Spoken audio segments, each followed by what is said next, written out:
आज हम डिस्कस करते हैं अपडेटेड रिटर्न के बारे में।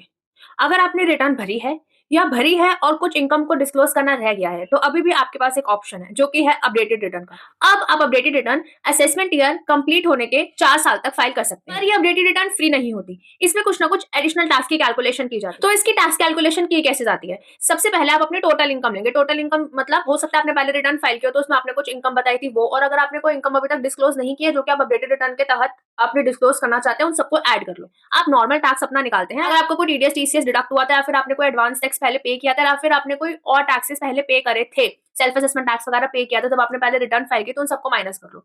लास्ट में जो आपकी लाइबिलिटी है that is the tax liability. अब वो तो आपको पे करनी ही करनी है, बट उसके बाद आपको कुछ एडिशनल टैक्सेस पे करने हैं। अब वो एडिशनल टैक्स किसके ऊपर कैलकुलेट किया जाएगा? आपका टैक्स का अमाउंट आया होगा प्लस आपका इंटरेस्ट का अमाउंट आया होगा जब आप अपनी कैलकुलेशन कर रहे हो। तो आप उस टैक्स के अमाउंट को उठाएं प्लस उस इंटरेस्ट के अमाउंट को उठाएं, उन दोनों को ऐड करें और उसके ऊपर आपको एडिशनल टैक्स निकालना है। अब वो टैक्सेस कितना होगा एडिशनल टैक्स, वो थोड़ा सा जान लेते हैं। अगर आप असेसमेंट ईयर के एंड होने से 12 महीने के अंदर अंदर अपनी अपडेटेड रिटर्न भर देते हैं तो फिर आपको 25% का एडिशनल टैक्स पे करना होगा। 12 महीने से 24 महीने के अंदर अंदर अपडेटेड रिटर्न फाइल करते हैं तो 50% का एडिशनल टैक्स पे करना होगा। 24 मंथ से लेकर 36 मंथ के अंदर अंदर अगर आप अपने अपडेटेड रिटर्न फाइल कर रहे हैं तो आपको 60% का एडिशनल टैक्स पे करना होगा।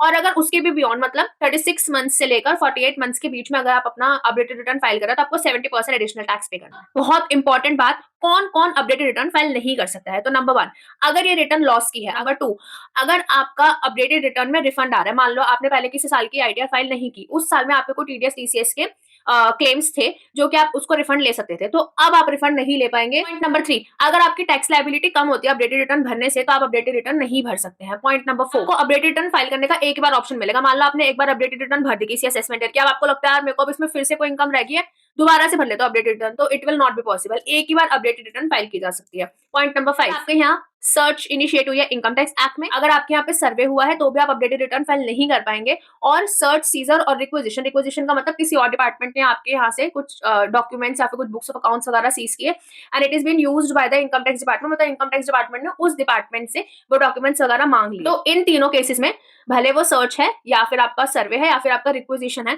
इन तीनों केसेस में जिस साल में ये घटना घटी है उस साल की और उससे पिछले सालों की आप अपडेटेड रिटर्न फाइल नहीं कर सकते हैं। नेक्स्ट, अगर आपकी कोई भी असेसमेंट या रीअसेसमेंट प्रोसीडिंग स्टार्ट हो चुकी है तो आप अपडेटेड रिटर्न फाइल नहीं कर पाएंगे उस असेसमेंट ईयर की। नेक्स्ट, या फिर डिपार्टमेंट के पास कुछ इन्फॉर्मेशन है इन सब एक्ट्स के अंदर, तो अगर इन सब एक्ट्स के अंदर डिपार्टमेंट के पास कोई भी इन्फॉर्मेशन है and that information has been communicated by the department to the tax payer prior to the filing of this updated return, मतलब आपने अपडेटेड रिटर्न अभी तक फाइल नहीं की और आपके खिलाफ डिपार्टमेंट को कुछ भी इन एक्ट्स के अंदर इन्फॉर्मेशन मिली है और डिपार्टमेंट ने आपको अपडेटेड रिटर्न फाइल करने से पहले बता दी, तो उस असेसमेंट की अपडेटेड रिटर्न आप फाइल नहीं कर पाएंगे। Subscribe for more such insightful content. Thank you.